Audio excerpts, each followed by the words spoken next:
அகிலத்தின் அன்பான சொந்தங்களுக்கு இணைய வணக்கம். மீனவர் காலையினூடாக சந்தித்திருக்கின்றோம். ஈரானின் மிக முக்கியமான பாலம் தகர்க்கப்பட்டதன் பின்னர் ஈரான் அமெரிக்காவுக்கு மிக கடுமையான எச்சரிக்கை விடுத்திருக்கின்றார்கள். அது மட்டுமல்ல, இந்த தாக்குதல்கள் அமெரிக்காவின் தோல்வியையும் அவர்கள் தடம் புரண்டிருக்கின்றார்கள் என்பதையும் தெளிவாக காட்டுவதாக அவர்கள் ஒரு செய்தியை தற்போது தெரிவித்திருக்கின்றார்கள். அமெரிக்காவின் உடைய இரண்டாவது F-16 விமானமும் சுட்டு வீழ்த்தப்பட்டிருக்கின்றமை அமெரிக்காவுக்கு பேரதிர்ச்சி ஏற்படுத்தியிருக்கின்றது. அமெரிக்கா இஸ்ரேல் உடனடியாக போரை நிறுத்து சீனா வெளியிட்டிருக்கக்கூடிய அதிரடியான அறிவிப்பு. ஹர்முஸ் ஜலசந்தி விவகாரத்தில் ஐக்கிய நாடுகள் பாதுகாப்பு கவுன்சில் மிக முக்கியமான கூட்டத்தை நடத்த இருக்கின்றார்கள் என்ற அறிவிப்பு. இது சார்ந்து வெளியாக இருக்கக்கூடிய மிக முக்கியமான சம்பவங்களை இந்த காணொளியில் விரிவாக பார்க்கலாம். ஈரான் அமெரிக்கா இடையிலான மோதலில் அமெரிக்க அதிபர் டொனால்ட் ட்ரம்பினுடைய பேச்சு, அவருடைய தன்னை தானே புகழக்கூடிய தன்மை மற்றும் ஈரானை கற்காலத்துக்கு அனுப்பி விடுவேன் என்ற மிரட்டல், அதற்கு ஈரான் வழங்கி இருக்கக்கூடிய பதிலடி குறித்து நேற்றைய காணொளிகளில் தெளிவுபடுத்தி இருந்தோம். அமெரிக்க அதிபர் டொனால்ட் ட்ரம்பினுடைய பேச்சை தொடர்ந்து ஈரானின் உடைய மிகப்பெரிய பாலம், அதாவது டெஹ்ரானிலிருந்து ஏனைய மாகாணங்களை இணைக்கக்கூடிய மிக பிரம்மாண்டமான பாலம், அதாவது டெஹ்ரானுக்கும் வடக்கே இருக்கும் கராச்சி உட்பட ஏனைய மாநிலங்களுடன் இணைக்கும் பாலம் அமெரிக்க இஸ்ரேலிய தாக்குதலில் முற்றாக உடைத்து வீழ்த்தப்பட்டிருந்தது. இது ஈரானில் இருக்கக்கூடிய முக்கியமான பாலம் மட்டுமல்ல, மத்திய கிழக்கிலேயே அமைந்திருக்கக்கூடிய மிக உயரமான ஒரு உறுதியான பாலமாக கருதப்படும் சூழ்நிலையில் பொதுமக்கள் பயன்படுத்தக்கூடிய மில்லியன் கணக்கான மக்களின் போக்குவரத்தை சிக்கலாக்கும் வகையில் அல்லது மில்லியன் கணக்கான மக்களினுடைய போக்குவரத்தையும் பொருளாதார வணிக தொடர்புகளையும் நிர்மூலமாக்கும் வகையில் அமெரிக்க இஸ்ரேல் இந்த தாக்குதலை நடத்தியிருந்தார்கள். இதுவரை இராணுவ இலக்குகளை தாக்கியவர்கள் பாருங்கள், தற்போது பொதுமக்களுடைய இலக்குகளை, மில்லியன் கணக்கான மக்கள் பயன்படுத்தக்கூடிய பாலங்களை குண்டு வீசி தகர்ப்பது என்பது இதுதான் இவர்கள் ஈரானுக்கு பெற்றுக் கொடுக்கும் சுதந்திரமா அல்லது இதுதான் இவர்கள் யுத்தத்தில் கடைபிடிக்கும் நெறிமுறையா என்று பலரின் புருவங்களை உயர்த்த வைத்திருக்கின்றது. அமெரிக்காவை ஆதரிக்கக்கூடியவர்கள் கூட இன்று அமெரிக்காவின் முகத்தில் காரி துப்பும் அளவுக்குத்தான் அவர்களுடைய நடவடிக்கைகள் அமைந்திருப்பதை தெளிவாக பார்க்கக்கூடியதாக இருக்கின்றது. ஏனெனில் பொதுமக்கள் பயன்படுத்தக்கூடிய பல மில்லியன் கணக்கான மக்களின் போக்குவரத்துக்கு பயன்படுத்தும் மத்திய கிழக்கின் மிக உயரமான பாலத்தை தகர்த்திருக்கின்றார்கள். பாடசாலைகளை கொண்டு வீசி தகர்ப்பது, பாலர் பாடசாலை பள்ளி குழந்தைகளை கொள்வது, நேற்று ஒரு பாஸ்டர் என்று சொல்லக்கூடிய மிகப்பெரிய சுகாதார மையத்தை தகர்த்திருக்கின்றார்கள்.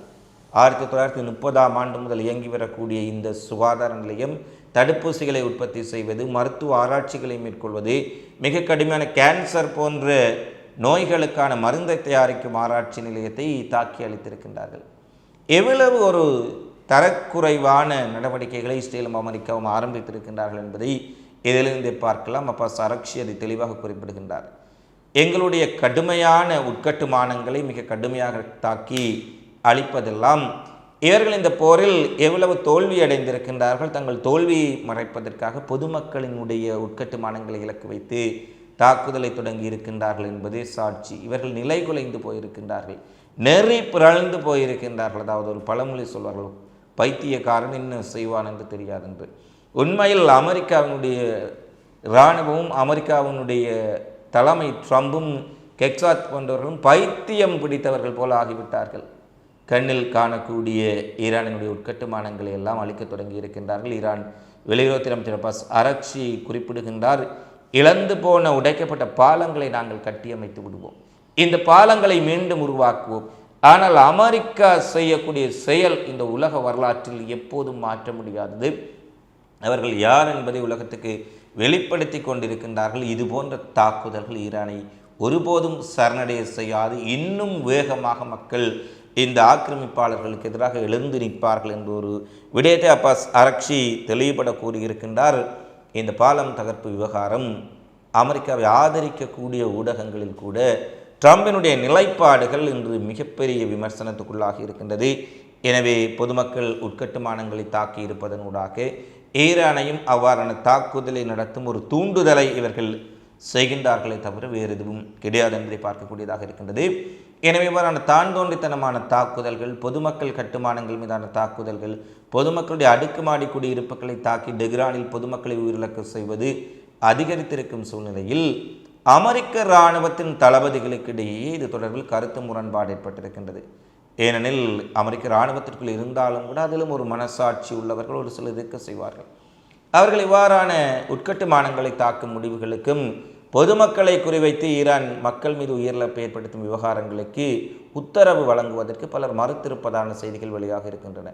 ஏனெனில் ட்ரம்ப், கெக்சாத் போன்றவர்களின் சுயநலத்திற்காக, நெதன்யாகு போன்றவர்களின் போர்வரிக்காக இந்த போர் நடைபெறுகின்றது என தெரிவித்து அமெரிக்காவின் பயங்கரவாத தடுப்பு பிரிவின் தலைவர் தன்னுடைய பதவியை கென்னட் தூக்கி எறிந்திருந்தார். அது தொடர்பில் பல விடயங்களை பேசியிருந்தோம்.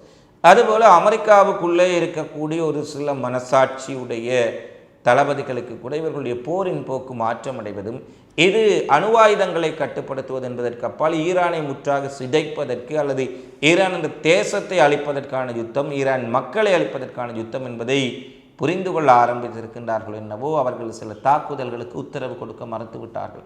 ட்ரம்ப், கெக்சாத் போன்றவர்களின் உத்தரவுகளை நிறைவேற்ற மறுத்திருக்கின்றார்கள். என அமெரிக்க இராணுவத்திற்குள்ளும் ஒரு பெரும் குழப்பம் ஏற்பட்டிருக்கின்றது என்று போர்த்துறை செயலாளர் கெக்சாத் அவர்கள் குறிப்பிடுகின்றார். அமெரிக்க இராணுவ தலைமை தளபதி ஜெனரல் ராண்டி ஜார்ஜ் உடனடியாக பதவியில் இருந்து விலகிக் கொள்ள வேண்டும். அது மட்டுமல்ல, அவருடன் தொடர்புடைய 10க்கும் மேற்பட்ட தளபதிகள் அவசரமாக நீக்கப்படுகின்றார்கள். இதற்கு பதிலாக தாங்கள் சொல்வதை செய்யக்கூடிய புதிய தளபதிகளையும் அவர்கள் நியமித்திருக்கின்றார்கள். இது நிச்சயமாக ஈரான் போரில் ஏற்பட்ட பின்னடைவுதான் என்பதை அமெரிக்க பத்திரிகையாளர்கள், ஜனநாயக கட்சியினுடைய செனட்டர்களை பேச ஆரம்பித்திருக்கின்றார்கள். ஏனெனில் ஏற்கனவே குறிப்பிட்டோம், போர் வெற்றியடைந்தால் ட்ரம்ப் தான் இந்த வெற்றிக்கு காரணம், ஈரானை வெற்றி கண்டு விட்டோம், ஈரானின் அணு ஆயுத யுரேனியம் சரிவிட்டதை கைப்பற்றி விட்டோம், ஈரானில் ஆட்சி மாற்றத்தை ஏற்படுத்தி விட்டோம், என்னுடைய முடிவு இன்று ஒரு மகத்தான வெற்றியாக மாறிவிட்டது என்று பேசி தள்ளியிருப்பார். ஆனால் தற்போது அமெரிக்கா உலகளவில் தனிமைப்படுத்தப்பட்டிருக்கின்றது. அமெரிக்காவின் தோல்வி என்பது தவிர்க்க முடியாததாகிவிட்டது. ஈரான் இராணுவத்தை நேருக்கு நேர் எதிர்கொள்ள முடியாமல் சிவிலியன்களுடைய பாடசாலைகள், மருத்துவமனைகள், பாலங்களை தகர்க்கும் அளவுக்கு அமெரிக்கா இறங்கி செயற்பட தொடங்கிவிட்டார்கள். இந்த ஒரு சூழ்நிலையில் தான் அமெரிக்க இராணுவத்தினுடைய தளபதிகளினுடைய மாற்றம் என்பது அமெரிக்க இராணுவத்திற்குள் ஏற்பட்ட குழப்பத்தையும் நிர்வாகத்துக்குள் ஏற்பட்ட குழப்பங்களையும் தெளிவாக காட்டுவதாக பலரும் தெரிவித்திருக்கின்றார்கள். அது மட்டுமல்ல, தொடர்ச்சியாக இராணுவ தளபதிகளை மாற்றுவது இராணுவத்தின் ஸ்திரத்தன்மையையும் இல்லாமல் செய்யும் என்பது ஒரு எச்சரிக்கை விடுத்திருக்கின்றார்கள். எனவே அமெரிக்காவை மட்டுமல்ல, அமெரிக்க இராணுவத்தையும் முற்றாக சிதைக்கும் ஒரு நடவடிக்கையை இந்த ட்ரம்ப் தானாகவே மேற்கொள்வார். எனவே அமெரிக்கர்களை வேறு நபர்கள் தாக்க தேவையில்லை, ட்ரம்பே அமெரிக்காவை ஒரு வழி பண்ணி விடுவார் என பலரும் பேச ஆரம்பித்திருக்கும் சூழ்நிலையில் தான் இராணுவ தளபதிகள் அடுத்தடுத்து மாற்றங்கள் அமெரிக்க அரசியலிலும் இராணுவத்திற்குள்ளும் இருக்கக்கூடிய சிக்கல்களையும் குழப்பத்தையும் தெளிவுபடுத்தி இருக்கின்றது.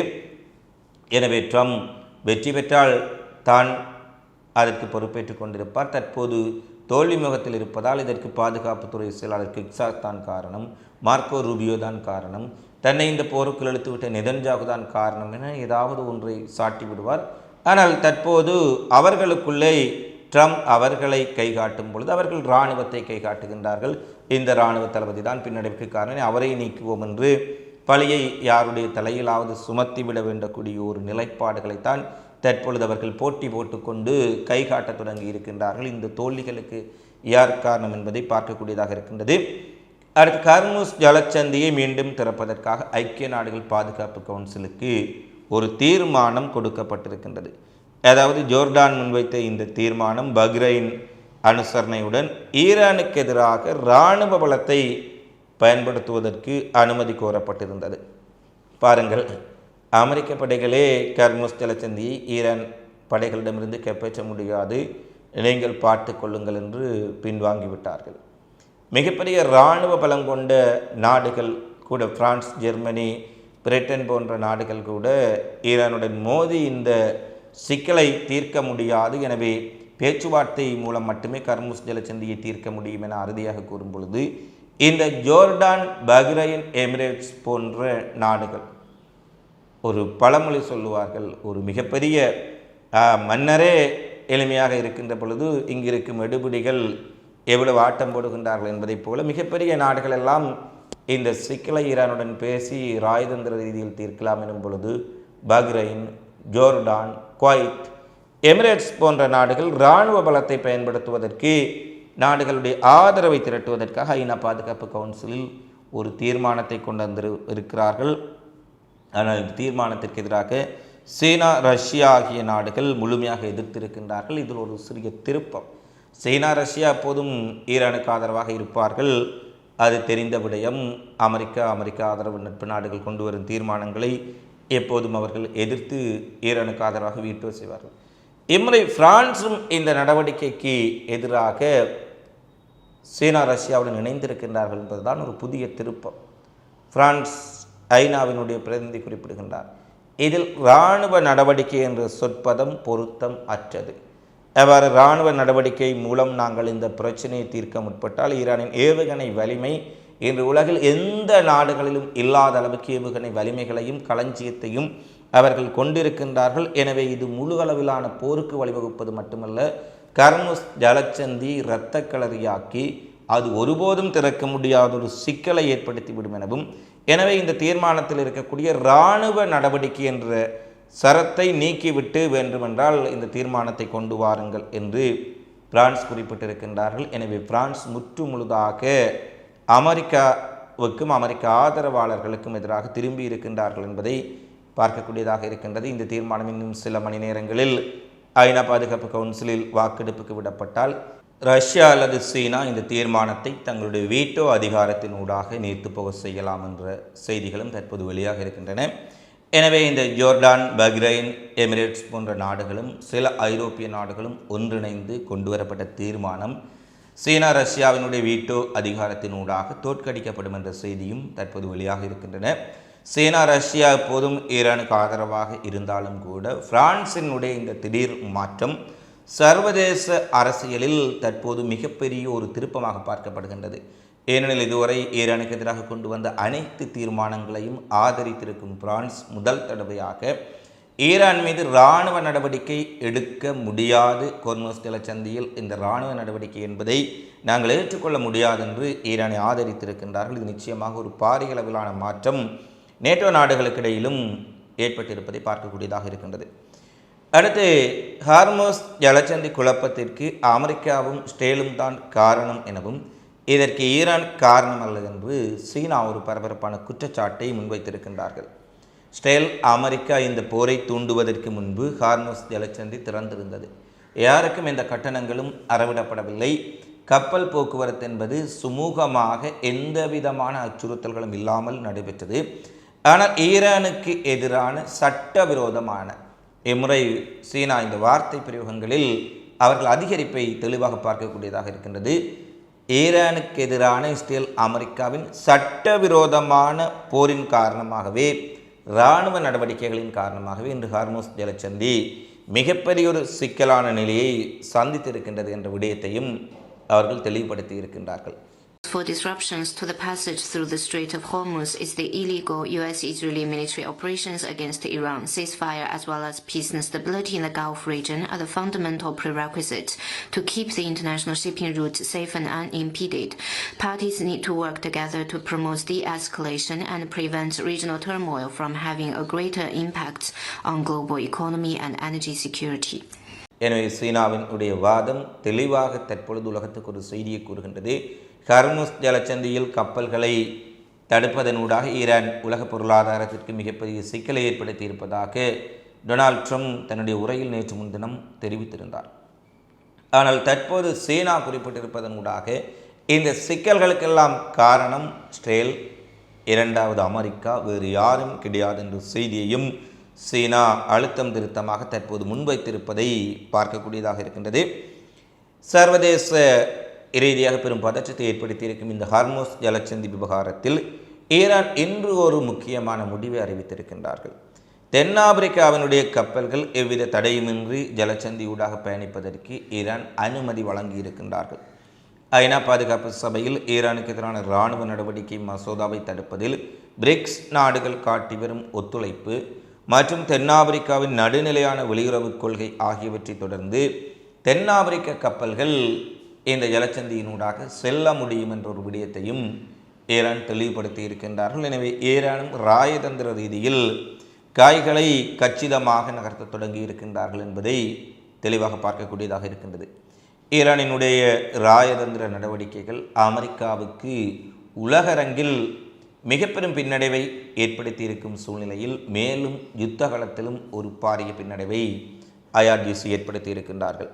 அமெரிக்காவினுடைய 2வது F-15 ரக போர் விமானம் சுட்டு வீழ்த்தப்பட்டிருப்பதாக IRGC அதிகாரபூர்வமாக அறிவித்திருக்கின்றார்கள். அறிவித்திருப்பது மட்டுமல்ல, எரிந்து சாம்பலாகிய விமானத்தின் எஞ்சிய பாகங்கள் சிலவற்றையும் அவர்கள் வீடியோ பதிவாக வெளியிட்டிருக்கின்றார்கள். எனவே ஈரானிய தாக்குதலில் 2வது F-15 ரக போர் விமானம் வீழ்த்தப்பட்டுள்ளது என்ற செய்தி தற்போது தெளிவாக உலகத்துக்கு தெரிய வந்திருக்கின்றது. அமெரிக்காவும் சரி, இஸ்ரேலும் சரி, ஈரான் தாக்குதலில் எவ்வளவு சேதம் இடம்பெற்றாலும் கூட அவற்றை மூடி மறைப்பதிலும் ஊடகங்களுக்கு தணிக்கை செய்வதிலுமே மிகப்பெரிய அளவில் கவனம் எடுத்து வருகின்றார்கள். ஆனால் ஈரான் துல்லியமாக இவர்களுடைய தாக்குதல்களை முறியடித்து தொடர்ச்சியாக அமெரிக்க இஸ்ரேலிய சொத்துக்களுக்கு பாரிய சேதத்தை ஏற்படுத்தி வருகின்றார்கள் என்பதையும் நாங்கள் தெளிவாக பார்க்கக்கூடியதாக இருக்கின்றது. அடுத்து இஸ்ரேலினுடைய டெல் அவிவ் பகுதியை நோக்கி ஈரான் நடத்திய ஏவுகணை தாக்குதலில் டெல் அவிவ் மற்றும் கைஃபா நகரங்கள் மிகப்பெரிய சேதத்தை சந்தித்திருக்கின்றது. குறிப்பாக கைஃபா நகரம் புகை மண்டலமாக காணப்படுவதாக அங்கிருந்து வரும் செய்திகள் தெரிவிக்கின்றன. இதுவரை இல்லாத ஒரு தாக்குதல் டெல் அவிவ் கைஃபாவை நோக்கி நடைபெற்றிருக்கின்றன. பல ஏவுகணைகளை இவர்களால் இடைமறிக்க முடியவில்லை. மிக துல்லியமாக ஹைஃபாவின் மிக முக்கிய பகுதிகளை ஈரான் ஏவுகணைகள் தாக்கி இருக்கின்றன. பல பகுதிகள் புகை மண்டலமாகவும் எரியக்கூடிய காட்சிகளும் கூட வெளியாகி இருக்கின்றன. எனவே டெல் அவிவ், ஹைஃபா 2 நகரங்களையும் ஒரு வழி பண்ணாமல் ஈரான் விடப்போவதில்லை என்பதை தெளிவாக பார்க்கக்கூடியதாக இருக்கின்றது. தொடர்ச்சியாக இஸ்ரேல் மிகப்பெரிய அளவிலான ஒரு சிக்கலை சந்தித்து வருகின்றார்கள். ஈரானிய தாக்குதலை தடுக்க முடியாமல், ஏவுகணைகளை இடைமறிக்க முடியாமல் என்பதும் இங்கே குறிப்பிடத்தக்கது.